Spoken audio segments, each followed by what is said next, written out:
Oh hey, how you doing? It's me, Justin Pierre. Okay, I'm trying to make this fast because I got a lot of things to get through. A lot of things happened this week. Gone Girl, saw it, and it was gone real good, if you know what I'm saying.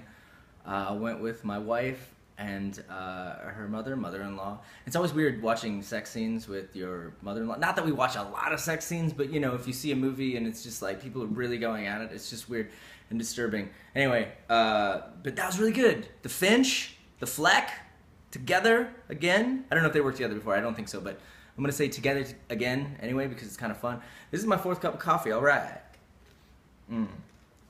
Yeah, but it was very good. It was very good. It was weird. I feel like somebody said it felt like a Lifetime movie on crack or something. Or I don't know. That probably wasn't what it was, but it was a very strange and beautiful movie, and the music was great. Yeah, and then I'm trying to do it in order. Like that was on a Tuesday, and then I think later in the week, my wife and I have got to this point where we're trying to find movies to watch, and we have like a bunch of stuff to watch, but we can never agree because like I get to the end of the day and I'm like, oh man, I just want to check out and watch like an action film, suspense, something like chaos, crime. And she's like, she gets to the end of the day and she's like, oh, I just want to check out. I just want to watch something like romantic drama period piece or something, you know. And so we can never find that romantic drama period piece, suspenseful, murderous crime thing. You know, Amadeus was as close as we got. So but we ended up watching some old movies, and we watched The Royal Tenenbaums, and I hadn't seen that in probably a decade. And I remember when I was younger, I really liked Rushmore and Bottle Rocket. Bottle Rocket's still probably my favorite, but I don't want to be that guy that, you know, I like what you did the first time around. But I also really loved the Darjeeling Limited. I thought that was great, and people want to punch me in the face for that, but fuck those people. But yeah, Royal Tenenbaums, it's pretty good. It's pretty good. I remember when it came out, it was my favorite movie. The music and the slow motion, it's good stuff. And then on that note, kind of going back and watching, you know, older movies that have been around for a while. I watched Fight Club again. You know, we had watched Zodiac last week, then we'd seen Gone Girl, and I was like, I gotta watch more Fincher. So I watched Fight Club, and it was really hard. It was very hard for me to, for the first half, it was kind of stupid, because for the first half of the movie, I'm trying to watch it like it was the first time I'd watched it. And for anybody who's seen it, you know, once, then you can't really do that. It's very hard. So, and then about halfway through, I started watching it like it was the second time I'd watched it, even though I've seen it many times. And anyway, I wanted to try to have that first experience again, but it was very hard. But yeah, a friend of mine, Shane Nelson at omnifusion.mediaproductions.org. I don't know what is omnifusion-mediaproductions.com. Anyway, he shot a music video for Motion City Soundtrack. We've worked on a bunch of things together.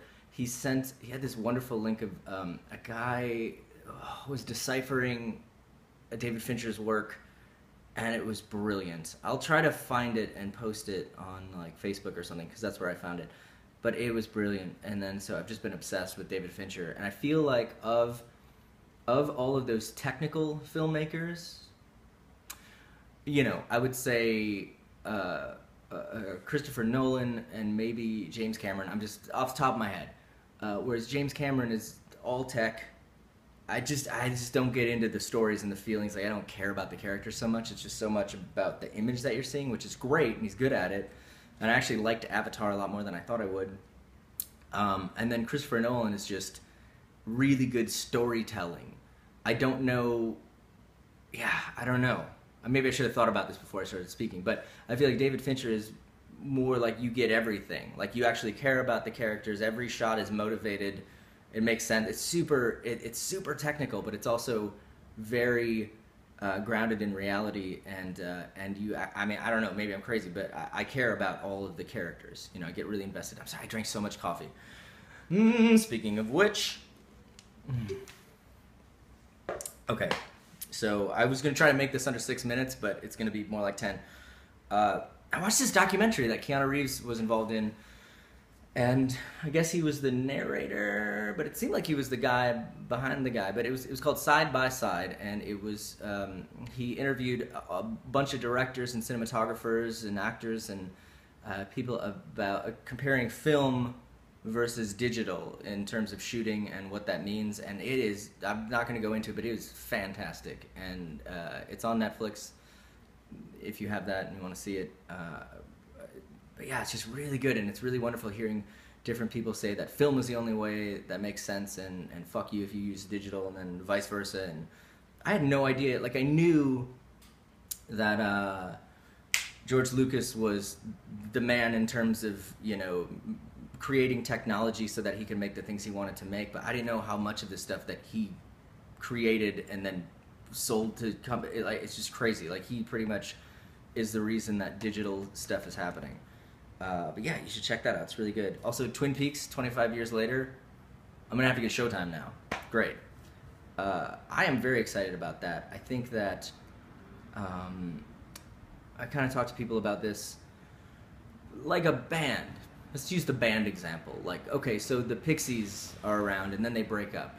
And Frank Black goes to do his thing, Kim Deal goes to do her thing, and I loved all of it.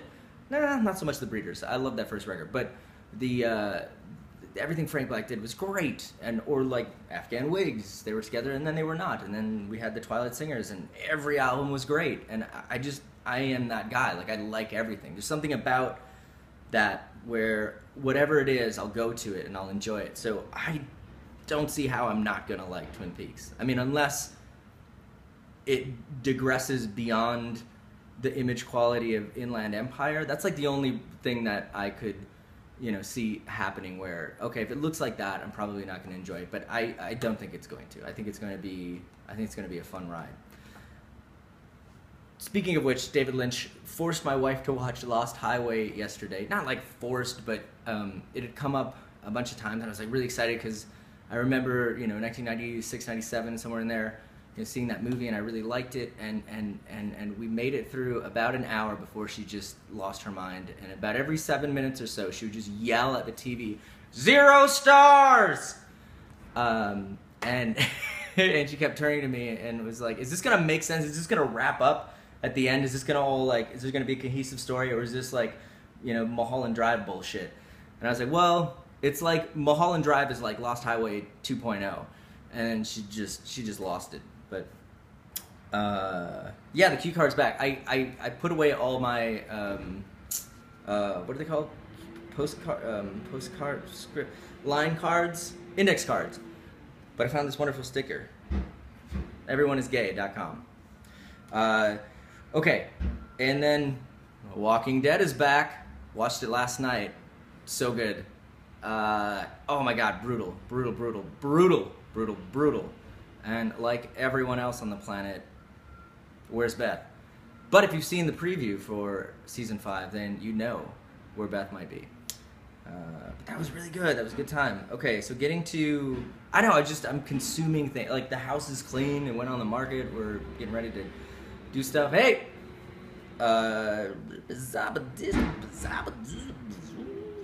Okay, so 2 already fun things. Now that the house is up and ready to go, the wife and I are going to start doing more Booknarks episodes. I'm sorry, if you're a fan of that, I'm sorry that it's been so long, but we've just decided to shut down and do the house thing first, and then we'll get back into that. And also Farewell Continental, as we've got, you know, half a record actually demoed. We're meeting tomorrow? In 2 days. And we're going to plan recording that. We're going to do it real fast and real cheap. And then once that's in the bag, we'll see what happens in the future. But very casual, very casual. But so that's happening. And then last thing is, there's an event, October 28th. It is sold out, but rumor has it that they're going to finagle some sort of thing where you can get on a waiting list if people end up not being able to go. It's called Dissonance. I did it last year. This is the 3rd year, I believe. And it is put on by, it's sponsored by the Current and Healthy States. It's through McNally Smith, but it's like open to everyone. It's basically a bunch of musicians from around here talk about their struggles or stories with, you know, struggles with mental health. It's based on that. We have David Campbell from the Current is moderating it, and the musicians are Adam Levy, Caroline Smith, Astronautilus, and myself. And we're each going to play a song and talk about that song in terms of mental health, and then also just have a discussion about how we deal or don't deal, or what we used to do, what we do now. You know, delving into whether it's like suicide or drug addiction and various things like that. And the best part about it is that they're going to have like so much information. So if you're able to go to that, you can get information. And there's ways to do it if you're a shy person, or if you're terrified, or if you can't leave your house. There are ways to get information, and it will also, if you're not able to physically go to it, it's going to be on the radio, it's going to be on the internet. There's ways for you to see it. Check it out. But that is it. It's been a busy week. I'll see you in the future. Thanks. Bye.